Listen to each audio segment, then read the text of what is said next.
আসসালামু আলাইকুম। আমাদের সেল হয়ে যাচ্ছে ইয়ামাহা রেজেটার 125 সিসি, যেটা ব্ল্যাক কালার ছিল 3D। এটা কালকে আমরা আপলোড দিয়েছিলাম। আজকে বাইরে বৃষ্টি প্রচুর, বৃষ্টির মধ্যে ভাই চলে আসছে। ভাই আসসালামু আলাইকুম। ওয়ালাইকুম সালাম। ভাই আপনার নাম, আপনি কোথা থেকে আসছেন? আমার নাম হুমায়ুন, আমি ঢাকা মোহাম্মদপুর থেকে। আচ্ছা, আপনি একটা এক্সেল দিয়ে এটা নিয়ে যাচ্ছেন। জি। আপনার এটার কন্ডিশন কি মনে হয় আপনার কাছে? না, খুবই ফ্রেশ। আমরা এটা পেজে দিয়েছিলাম 10 বছরের পেপার, সুপার ফ্রেশ কন্ডিশনে। এটা কি 10 বছরের পেপার আছে? জি জি। কন্ডিশন ঠিক আছে? জি ঠিক আছে। কেমন মনে হয়? একদম নতুন নাকি সেকেন্ড হ্যাঁ, হ্যান্ড?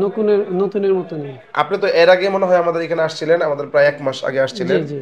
1 মাস গাড়ি খুঁজছেন, ভাইয়ের প্রাইজের মতো হয় না, আজকে মিলে গেছে প্রাইজে। আর ভাইয়ের একটা শখ আছে। ভাই কি শখ ছিল আপনার? শখটা একটু বলেন কাস্টমারদের উদ্দেশ্যে। ইয়া, আপনি মনে হয় একটা এডিবি নেবেন বলছিলেন। জি জি। আমার আসলে আরো এডিবি বাইক স্কুটার নেওয়ার ইচ্ছা ছিল। এখন এটা পছন্দ হতে এটা আপাতত নিলাম, আবারও চেঞ্জ করার ইচ্ছা আছে আর কি। হ্যাঁ, উনি 5-6 মাস পর আবার আসবে, আইসা আর একটা স্কুটার নিয়ে যাবে। তো আমাদের এখানে স্কুটার কালেকশন কেমন দেখছেন আপনার? কি মনে হয় এগুলা স্কুটার না, গুলা? গতবারের থেকে এবার আইসা দেখলাম সব মডেলেরই খুবই অনেক স্কুটারের কালেকশন আছে। আচ্ছা আচ্ছা আচ্ছা। আচ্ছা, ঠিক আছে, তাহলে আমরা শেষ করতেছি। আর আপনারা যারা স্কুটার প্রয়োজন তারা আমাদের সাথে যোগাযোগ করবেন। আমাদের পেজে নাম্বার দেওয়া আছে, অ্যাড্রেস দেওয়া আছে, চলে আসবেন। আজকে শেষ করতেছি। আসসালামু আলাইকুম।